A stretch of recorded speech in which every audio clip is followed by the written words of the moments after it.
Well, thank you. As I've stated in writing, serving as the head baseball coach at my alma mater has been one of the greatest blessings of my life. I have had so much help and support here.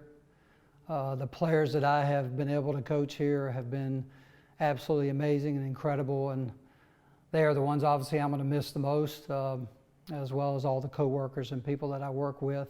This is a special place, and for me to be able to come here as a student, and then be able to come back here 20 years, after I left and serve my alma mater as the head baseball coach here has been just an incredible blessing and journey for me.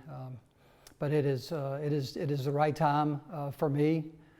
My wife Cheryl and I, over the last 5 months, have been able to experience life at a little slower and simpler pace, and for 40 years, life without baseball, and we've enjoyed it, and we just got a new grandbaby in our life, and our children are close, and I just think at this point in time in my life, I really truly need to put family first.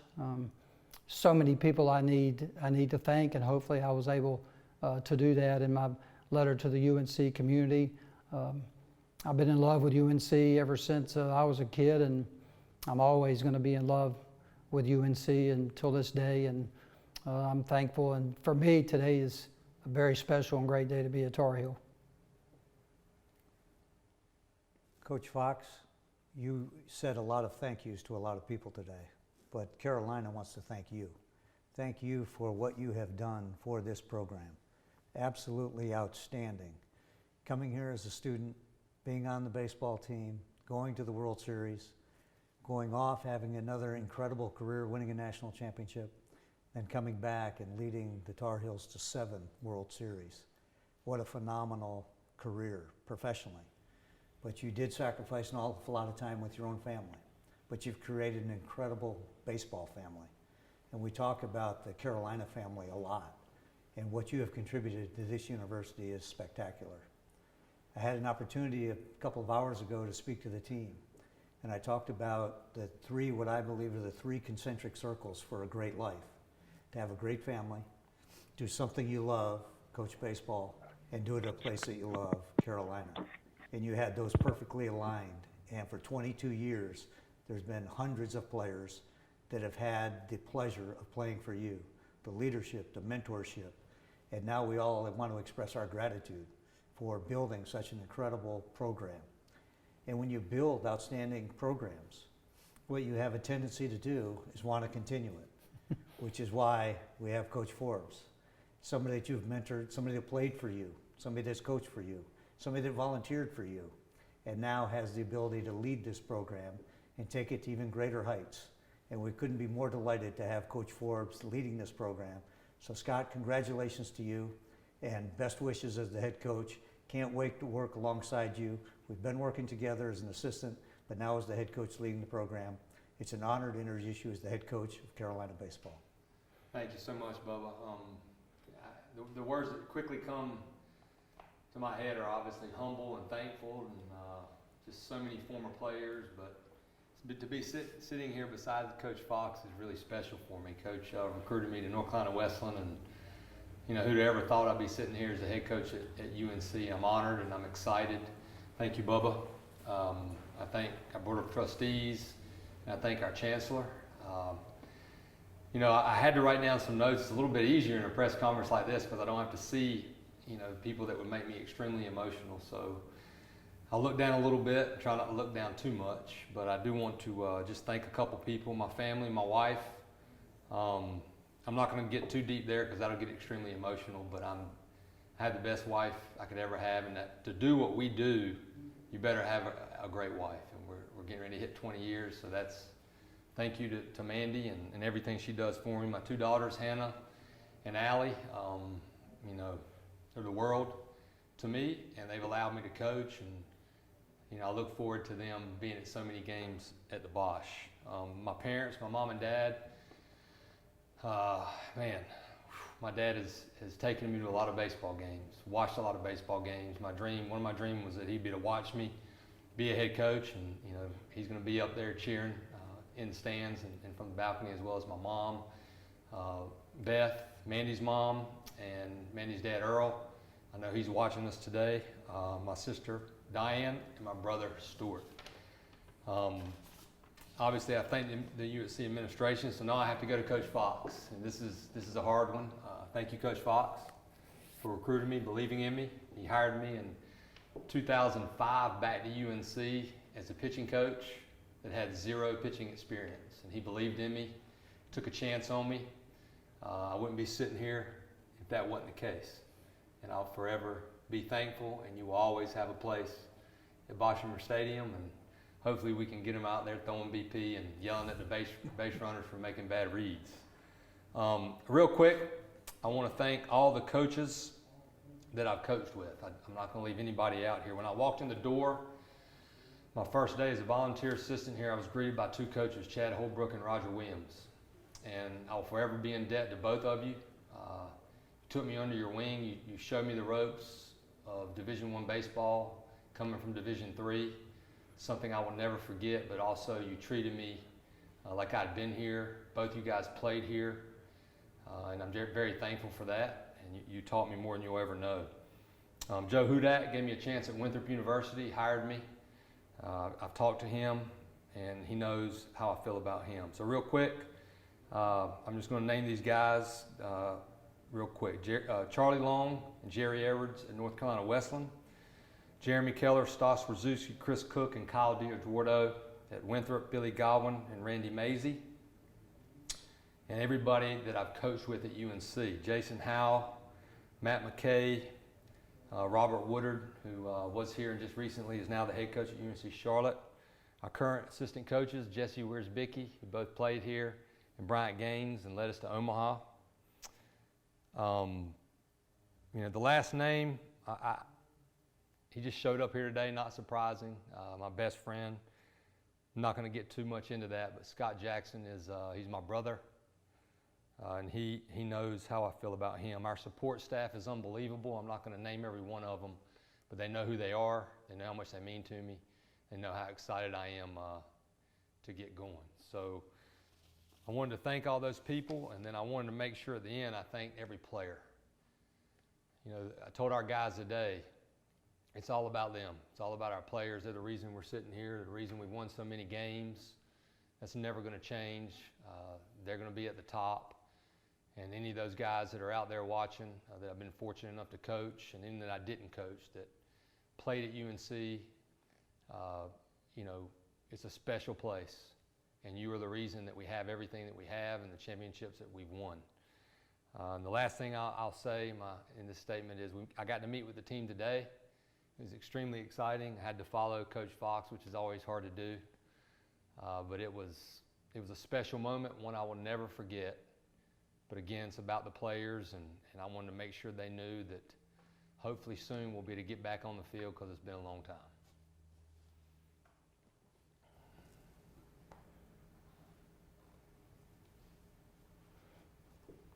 Thank you all. My apologies with the audio. Right now, we will send a clean feed to everyone at the end of the press conference. So if you have a question, please message me and I'll call on you. And if you can unmute yourself at that point and ask your question, we'll proceed with questions.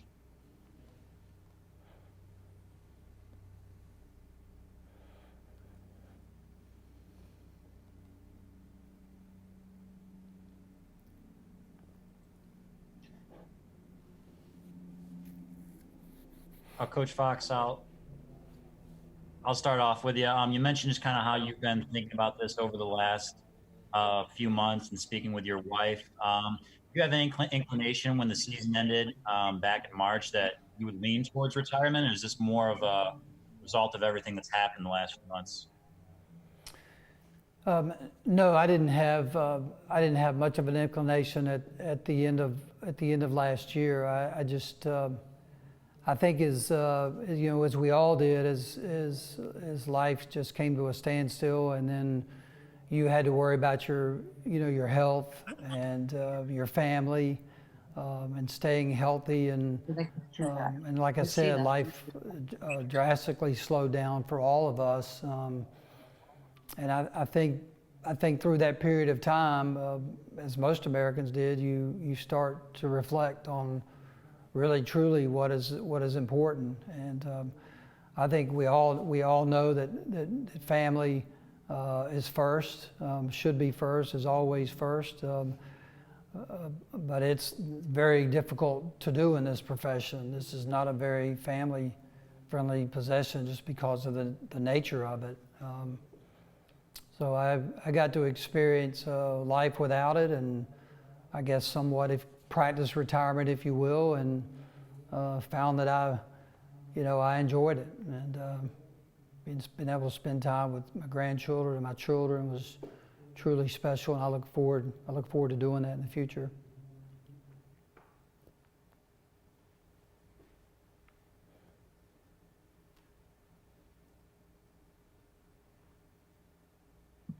Mike, are there any games jump out for you? That first College World Series in '06 or Florida Atlantic or anything like that? As far as the memories, Mark? Yeah. That was a practice question. And I'm like, there's so many. Oh my gosh, yeah. Certainly those two you mentioned, but there's hundreds and thousands of them. I mean, just special moments. I said I wasn't going to single out any, certainly any player, but I mean, obviously that first, that first trip to Omaha, that's what you're looking for and trying to do. So it's hard not for that memory to come up, but there's just been many of them, just many special ones with just kids, even after they've left, and weddings and special moments with kids. That's what I'm going to miss, is that excitement, and certainly those dog piles and those celebrations in the locker room. I think any coach would tell you that.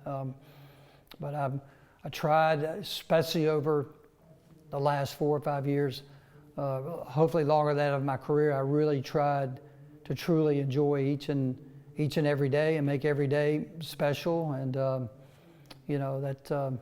those create memories in themselves, just being around young kids.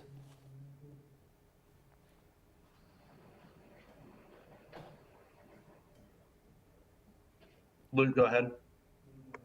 Mike, on that note, when you went back to Omaha in 2018, there was a certain amount of joy in your celebration after the game.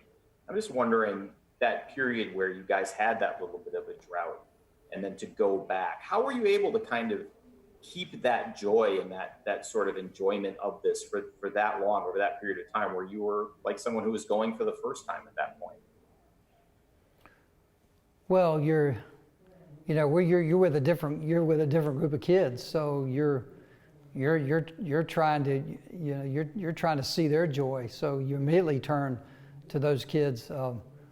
At that time, at 18, it was pretty much all of them, because we hadn't been since 13. So it's just the fact that those kids were going to experience it. And that's the joy. That's the joy of coaching.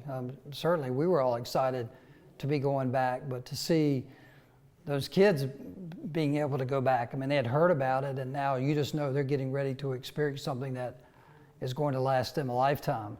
That's the coolest part of coaching. And I was excited every single time we made it to Omaha. I guess that one hug with Cheryl just happened to be captured on video, but we did that every time we got there, because it was a special moment. Yeah, that was those are great moments.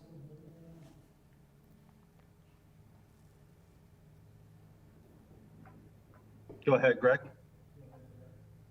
Mike, at what point coaching alongside Scott did you maybe get the sense or know that one day he was going to be able to be a head coach and possibly follow your position right away? Well, I've felt that for a number of years, that Scott was going to be a tremendous head coach. He's been involved in every aspect of our program, and has really truly besides the other assistant coaches that he mentioned and that work with us, they've been directly responsible for bringing each and every one of these terrific players, to our campus, and these great kids and their families, and that's the lifeblood of the program. You can have everything perfect about your program, but we all know you have to have good players. And I've known for quite some time as extremely personable. He makes that immediate connection with kids and with families. His passion. He has his priorities in the right order. He loves what he does, and he's infectious. He's one of the most positive people I've ever been around.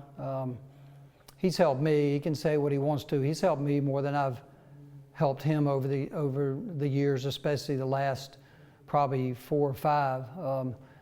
And I know he's ready, and I can't thank Bubba enough, and the chancellor, like Scott said. That has given me the biggest peace of mind, knowing that Scott's going to be the head coach here. That makes me feel incredibly happy. I'm happy for him. Mark?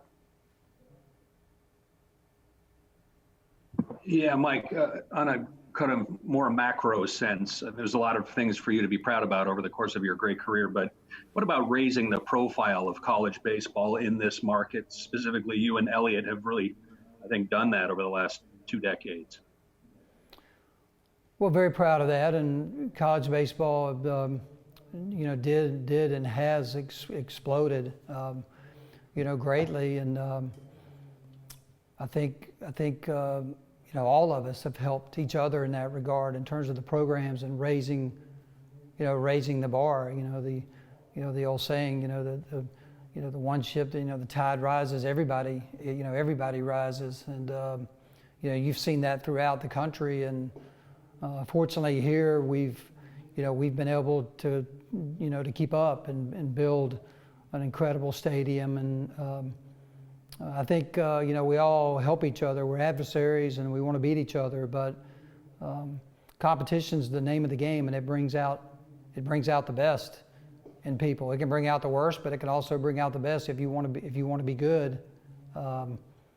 So yeah, that's been great to see the college baseball continuing to grow, and I think it will continue, hopefully. Mike? I've got a question for Coach Forbes. It's great you don't have to move. I'm sure there's a lot that you will take with you moving forward, and especially learning under Coach Fox. But what impact are you hoping to have on the program as the new head coach? I just want to keep the program in the direction it's going and continue to build. And like Coach just said, college baseball now is so competitive. And to stay at the top, it takes a lot of hard work, and that's just, there's no replacing it. Hard work and communication, and, we're just going to do the same thing we've been doing. Obviously, the program is the program, and we all played for Coach, so we know what works, and we're just going to continue to recruit hard and hopefully get back to Omaha. Just want to keep the program in the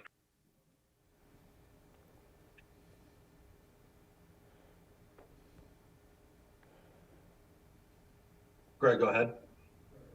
Scott, what is it about UNC? Obviously, you've been here for many years, but what was it about this program and Mike Fox specifically that makes you want to be the head coach at UNC other than the head coach at a different school maybe earlier in your career? It's just a special place. When you're here as long as I've been, and you've seen the changes, you've seen the landscape of college athletics and how it's changed. But I've looked at other schools and I've been fortunate enough to have some chances. But I always went back to UNC. It's just special. And until you're here, you don't know it quite as much. It's an unbelievable institution. You have a huge amount of support. Our student athletes get so much support.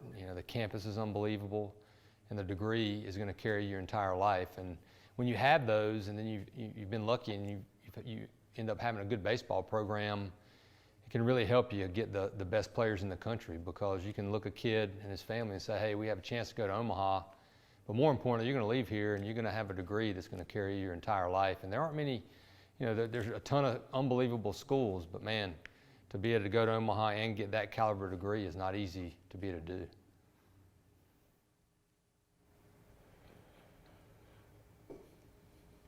Go ahead, Mark. Mike, is there anything you learned over the years, like advice you would have given your younger self, and advice maybe now you can pass on to your successor about how to be successful in this position? Wow. Well, I mean, we get to my age, we all think, boy, I wish I knew back then what I know now. Yeah, you learn a lot about yourself every day if you're hopefully if you can self-reflect and you look yourself in the mirror. And we ask our players to pretty much do that every day. Hey, you're questioning, why you're not playing or this. Let's look yourself in the mirror first. And you can't ask your players to do that and you not do it yourself. So fortunately, I've had people in my life, and I made the statement about my coaches and about Cheryl and the people close to you who will tell you the truth, and saying, hey, this is not right, or you shouldn't do this, or so you're constantly learning. I mean, I'm still learning, I'm still learning right now, and because this is extremely hard to hold this together. But yeah, I think you learn from your experiences here. I've told Scott this is a marathon, not a sprint, because that's his personality. Is he wants to leave here and get on the field right now. So it's and that's a good thing. But you just have to slow down sometimes. You do have to smell the roses. Maybe don't take yourself too seriously. This is it's still supposed to be fun. And that's been the biggest struggle when you want to win so badly and you want to get back to Omaha and you want to win a national title. I mean, that's a given, but you still have to keep it in perspective every day and make sure these kids are having the best experience they can, and that's a daily thing. A quick follow-up. Did you run this by our buddy Chut in Thailand first, or how do you think he's taken the news? I'm sorry, I did not hear that question. I said, did you run this by our buddy Chut in Thailand first, or how do you think he's taking the news? Man, he's one I forgot to call and let him know. I don't know what time it is over there. Maybe I still have time to do that.